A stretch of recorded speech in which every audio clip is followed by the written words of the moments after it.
came back to Charlotte simply because I'm more familiar with Charlotte. There were more young people in Charlotte.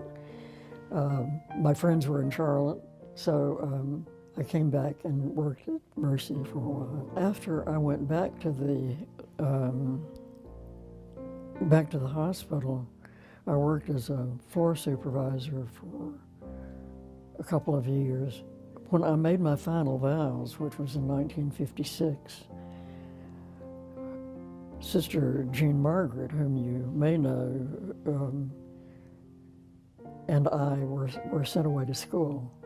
We went to Catholic University in Washington, D.C. to finish our bachelor's degree. When I came back home, there was change going on in the School of Nursing in that the director was rotating out. And I was appointed to fill that role. One thing that I found out very quickly is that I needed help. I did not know anything about curriculum. My own background had been healthcare, and I was kind of lost in that part of the directorship. So I asked to go back to school and went back to Catholic U for my master's, and graduated from there in February of '64. Came home with my shiny degree and was appointed hospital administrator. Did you feel ready for it? Of course not. How could you? I'm not sure I felt ready for it when I was finished with it. I was fortunate.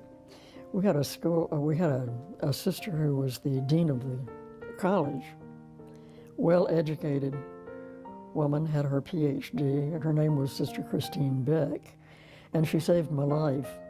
She used to come in every afternoon and help me work on curriculum because there were not too many people around who had held that position. So it wasn't as if I had a mentor. Right. But the students survived and I survived, and it worked out all right. Were you typically the only woman in Oh, those yes, meetings? in every meeting. Well, initially, I didn't have much of a voice for two reasons. I was still learning myself a great deal, and you know, men were not always receptive. But I had the title, so I had to go to the meeting. They really were great people, and they took me in and helped me learn all kinds of things. So I think they were unusual in their support of me and of helping me. I was the administrator until I think probably around 1970. You know, initially we did not have lay people on our board of directors for the hospital, and that was something that we really needed. So we changed the structure of the hospital to accommodate that, and the restructuring included a president and all the other officers.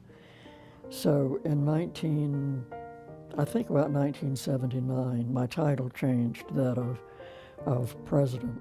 So if you could look back at either, or probably both, the Sister Mary Jerome when she was appointed the administrator of the school, and also when she was appointed the administrator of the hospital, if you could look back and give her advice, what would it be? Never stop learning. I think you have to keep on learning to keep up in the first place with things that are happening, and to find your own self-confidence in all of these changes, to be able to continue, and never lose sight of the patient. People have been very good and gracious to me, so I would just like to thank them. I think one of the most enjoyable periods of my career were those years that I spent in the School of Nursing. I thoroughly enjoyed the young women who came into the school. And as I said earlier, they did teach me a lot. But they also learned, they were willing to learn, and they came in so fresh and eager. And we tried to build on that. So that was a period that I truly enjoyed.